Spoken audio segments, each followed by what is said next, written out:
I am always disappointed with Silent Hill fans who clamour for remakes when its legacy, as the most recognisable progenitor of the psychological horror genre, is still going strong, especially in the indie space.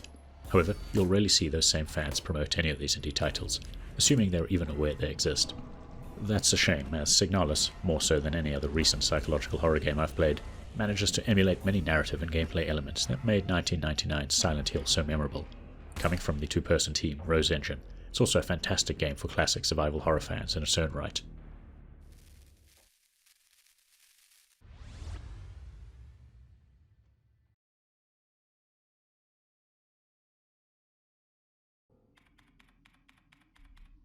To call Signalis' story confusing would be an understatement. Its very premise is a wild mashup of cultures, sci-fi themes, and psychological horror elements that, during the opening hours, leave you wondering what, if anything, that you experience is real. The distinctly anime-inspired Asian characters you encounter are gestalts and replicas, think human and android workers respectively, that serve a spacefaring Germanic empire, exploring the outer edges of their solar system, while still fighting against the remnants of a defeated empire among the innermost planets. Signalis, despite drawing on common sci-fi ideas, merges them to create a compelling world that had me just as interested in finding out tidbits of background lore as I was in unraveling the central mystery. Now, honestly, I'm still not 100% certain I understood the significance of every encounter or flashback, but the opening hours are compelling enough, or at least intriguing enough, to keep you pushing forward. During the traditional gameplay sequences, you take control of Technician Replica Elster, exploring a multi-level, often maze-like facility, on the hunt for a lost Gestalt partner, Elena. Something has gone horribly wrong, with an infection killing Gestalts and reanimating replicas in a deranged state. However, that's only one part of the story, as you keep experiencing flashbacks involving a troubled young woman named Issa, who you can also encounter within the facility. The longer you play, the more you reveal about her past, discover the flawed nature of the replica program, and piece together events leading up to the present crisis. Signalis ultimately explains away a lot of what you're experiencing, but instead of undermining the horror elements like so many games do, it simply adds a layer of tragedy. The story plays out as you move between parts of the facility, interspersed with anime-inspired cutscenes and in-game events that use quick transitions, flashes of images or text on the screen, and tons of audiovisual distortion. These moments are often abrupt, shocking, and confusing, catch you off guard during calmer gameplay sequences, or suddenly transition you from imminent danger to safety. These events are essential storytelling devices. However, there is one downside. Anyone with photosensitivity issues should note Signalis offers no accessibility toggles to tone down these effects. Indeed, you can only amplify them if you enable some of the retro-visual filters. Immersing yourself in the world and story is that much easier, as Signalis is visually striking and sounds incredible. Well, so long as you enjoy the pixel art aesthetic and abundant use of audiovisual distortion. The isometric backdrops are dark, grimy, and incredibly detailed, coupled with dynamic light sources, harsh shadows, and smoothly animated models that feel grounded in the world. Impressively, the engine can also render first-person scenes that capture the look and feel of the PS1 era, although obviously with modern visual effects that convince your mind that's how it used to look. The soundtrack is generally subdued outside of key locations and in safe rooms, while the ambience is an unsettling mix of industrial sounds. It all synergizes to create an incredibly atmospheric, moody, and often terrifying game. As a fan of classic survival horror games, I love the adherence to authenticity in Signalis, and this is a game made for fans first and foremost. The isometric perspective may lack the charm of fixed camera angles, but the gameplay mechanics and level design choices stick close to the classic template, albeit with several smart tweaks to keep you on track, without relying on a quest log or objective list.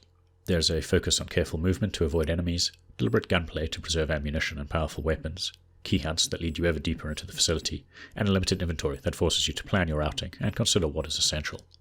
When you throw in a manual save system with safe rooms, complete with item boxes and a soothing music track, it all feels very close to the early Resident Evil games. However, the many gruesome environments, complex puzzles with indirect clues, and psychological horror elements all bring the experience closer to Silent Hill. As such, you can expect to spend the bulk of your playtime exploring the ruined facility room by room, floor by floor, finding keys and solving puzzles, scavenging for combat and health supplies to get past deranged replicas, and finding notes with clues or background lore. If the idea of a manual save system puts you off, just remember Signalis is only punishing if you're reckless, and the level design is excellent, ensuring you'll frequently open shortcuts so you can restock and save frequently. Now, although you're often avoiding replicas, it's worth emphasizing that Signalis is a puzzle game at heart, and those on offer are great. It's primarily an assortment of logic puzzles and key hunts, but there's room for stranger encounters, like using radio frequencies to reveal codes and manipulate enemies, or entering first-person flashbacks and emerging with real-world items. The puzzles often have clues or key items spread throughout each level, but thankfully, important locations you discover are always highlighted on the map, grayed out when complete, and there's even an equipable camera for storing up to 6 in-game screenshots to record environmental clues.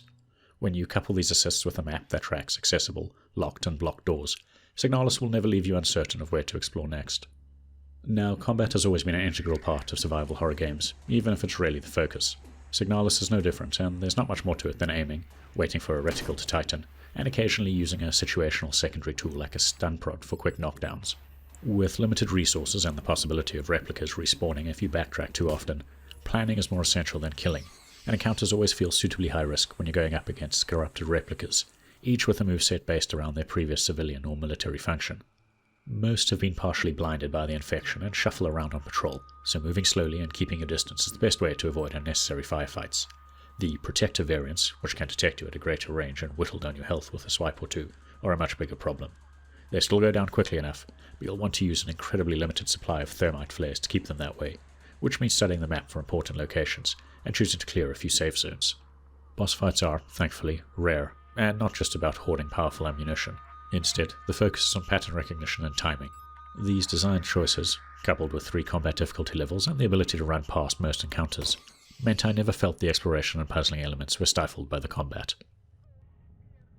So wrapping up, SIGNALIS is an incredibly well-crafted, narratively intriguing, and mechanically satisfying psychological horror game. It has some much appreciated modern assists to avoid frustrating players, but the focus on methodical exploration and planning, complex puzzles, and resource management all make it a niche title for modern audiences.